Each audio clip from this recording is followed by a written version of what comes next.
કચ્છ જિલ્લામાં રખડતા પશુઓ રોડ ઉપર મૃત્યુ પામે છે અને સડી જાય છે અને ગંધ મારે છે, જેના કારણે લોકોના આરોગ્ય સાથે ચેડા થાય છે. પરંતુ કચ્છનું વહીવટી તંત્રના પેટનું પાણી પણ નથી હલતું અને કચ્છના અમુક સંગઠનો ખાલી ગૌ માતાની મોટી મોટી વાતો કરે છે, પરંતુ ગૌ માતા માટે કાંઈ જ નથી કરતા.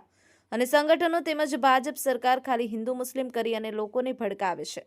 પરંતુ આવા મૃત્યુ પામેલા પશુઓની હાલત જોઈને તેમના પેટનું પાણી પણ નથી હલતું, જે બાબતે કચ્છના લડાયક અને જાગૃત નાગરિક મયુર મહેશ્વરી દ્વારા કચ્છ કલેક્ટર શ્રીને લેખિતમાં રજૂઆત કરવામાં આવી.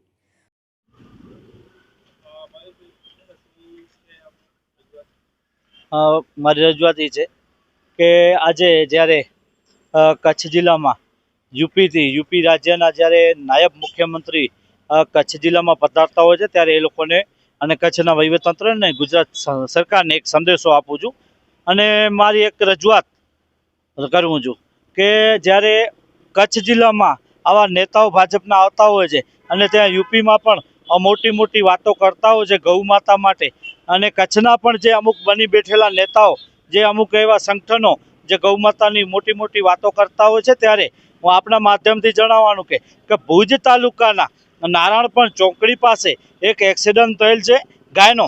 આજે એને મહિનો ઉપર થઈ ગયો છે. એ ગાયની હાલત શું છે આપને મીડિયામાં હું આ વસ્તુ જે ફોટો અને વિડીયો આપીશ તો આ બાબતે હું કહેવાનું છું કે આજે મહિનો દિવસ થઈ જતું હોય અને ગાય એકદમ સડી જતી હોય ને ત્યાંથી જે વાહન ચાલકો નીકળતા હોય છે અને વાહન ચાલકો જ્યારે અહીંયાથી નીકળી ન શકે એવી ગંધ પડતી હોય છે, ત્યારે અહીંનું તંત્ર વહીવટતંત્ર શું કરી રહ્યું છે? કારણ કે વહીવટતંત્રની જવાબદારી આવે છે કે કોઈ પણ ઢોર ઢાંખર રોડ ઉપર મૃત્યુ પામતું હોય છે તો એને દૂર કરવું જોઈએ.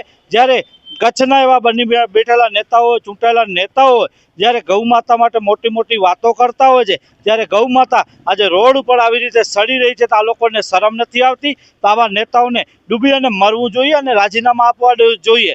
કારણ કે અન્ય રાજ્યમાંથી જ્યારે નાયબ મુખ્યમંત્રી હોય કે અહીંયાના આરએસએસના વડા કહેવાય મોહન ભાગવતજી જ્યારે અહીંયા આવતા હોય અને મોટી મોટી વાતો કરતા હોય, ગૌ માતાની મોટી મોટી વાતો થતી હોય, તો ગૌ માતા માટે શું થઈ રહ્યું છે કચ્છમાં? આવો ખાલી હિન્દુ મુસ્લિમની વાતો કરવા, હિન્દુ મુસ્લિમ કરી અને લોકોને ભડકાવવાનું કામ અહીંના નેતાઓ, અહીંના જે અમુક સંગઠનો કરી રહ્યા છે, યોગ્ય નથી. તો આવો અને આ નારપર ચોકડીની બાજુમાં જે ગાય આજે સડી રહી છે એના માટે ક્યાં ગયું વહીવટતંત્ર? ક્યાં ગયા અહીંના નેતાઓ? ક્યાં ગયું ભાજપનું જે નેતાગીરી? કેમ આ બાબતે કોઈને નથી દેખાતું? તો આ બાબતે મારી આજે કચ્છ કલેક્ટરશ્રીને પણ લેખિતમાં હું રજૂઆત કરવાનું છું અને કહેવાનું છું કે આ બાબતે કચ્છ કલેક્ટરશ્રી પણ એક સારો એવો નિર્ણય લે, જેના થકી લોકોને પણ આરોગ્ય સારું મળી રહે. કારણ કે ક્યારે પણ આવી ગંદના કારણે કોઈ ટુ વ્હીલર વાળો જ્યારે એક આંખથી નાક ઉપર રાખે અને એક આંખથી કોઈ વાહન ચલાવે તો ક્યારેક પણ એક્સિડન્ટ થઈ શકે. તો આની જવાબદારી કોની છે? તો રખડતા પશુઓ માટે પણ તંત્ર કામગીરી કરે એવી મારી માગણી છે.